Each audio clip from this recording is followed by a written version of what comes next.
Sur le site comptoir agricole de Brumat, dédié au stockage et à la transformation du houblon, tourne depuis 15 jours une nouvelle unité de pelletisation réservée au houblon bio de la filière alsacienne. Sur les 880 tonnes de houblon récoltées dans la région cette année, une cinquantaine de tonnes bénéficient de la certification agriculture biologique. Dans l'avenir, le houblon bio devrait atteindre une centaine de tonnes. Alors cet investissement a eu lieu pour plusieurs raisons. Premièrement, le houblon bio se développe en Alsace. Deuxièmement, le houblon bio est une plante qui qualitativement nécessite beaucoup de précautions. Au début, sur le houblon bio, nous avons eu quelques petits problèmes de contamination croisée lors des transformations chez nos transformateurs habituels.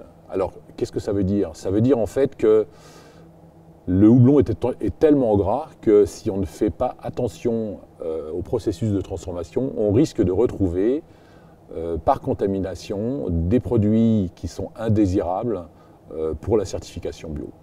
Compte tenu des volumes, on voulait également pouvoir en faire une affaire économiquement rentable pour les producteurs. Et enfin, nous souhaitions participer à l'aspect environnemental des choses en réduisant l'impact carbone en transformation sur place nos houblons issus de nos productions.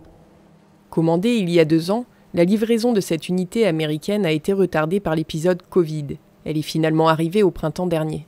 L'investissement global s'élève à 360 000 € en comptant l'unité, l'ensacheuse, une fermeuse de caisse et un porteur de carton. Le comptoir agricole a bénéficié pour partie de subventions de la région et d'aides FEADER. Donc nos supérieurs choisissent les balles qu'il faudra faire passer. Donc du coup après, moi je prends le numéro de balles telles qu'elles sont sur le document. Et puis je les place sur le tapis pour alimenter la machine de pelletisation. Et au fur et à mesure, on enchaîne. Donc ça passe par les cônes, ça le broie. Faut faire attention à l'aimant, donc ça fait des bourrages de temps en temps. Donc il faut avoir toujours l'œil. Puis après ça fait le broyage, ça commence à broyer. Et puis après ça passe par la baignoire à poudre. Et là-bas on alimente vers le granulateur.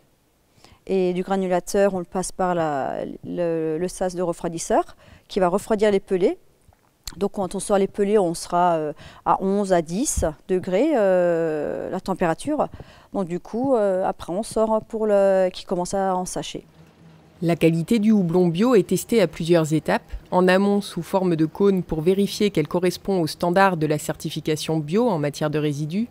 Puis en cours de process, des pelets vont être prélevés pour contrôler leur température afin d'éviter d'impacter les arômes si chers aux brasseurs. Leur densité est également scrutée, ainsi que leur taux d'alpha, l'humidité et leur teneur en huile.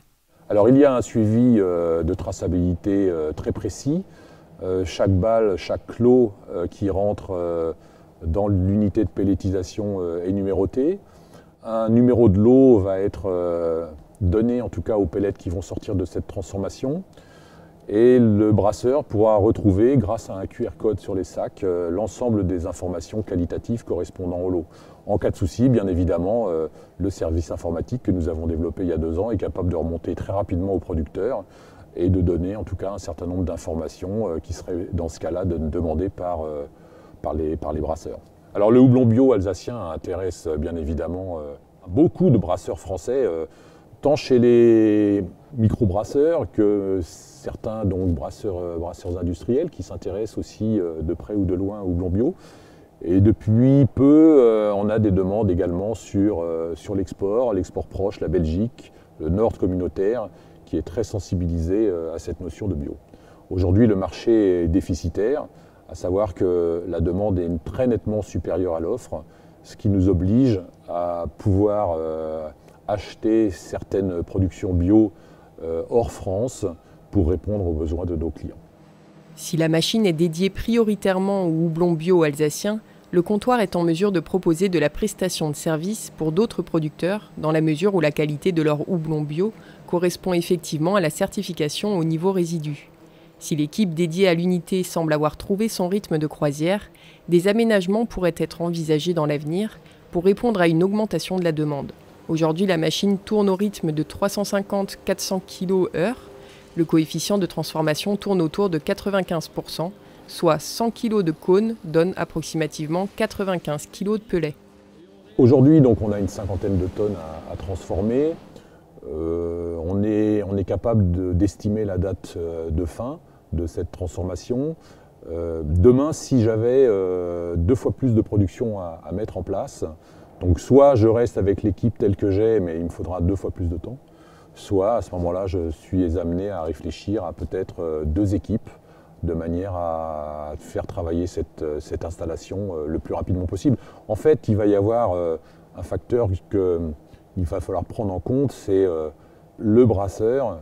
Plus je suis prêt à lui fournir rapidement mes pellets, plus je peux peut-être le satisfaire et plus je peux à ce moment-là avoir un avantage commercial face à mes concurrents. Cette année, le comptoir imagine arriver au bout du houblon à traiter tout début janvier.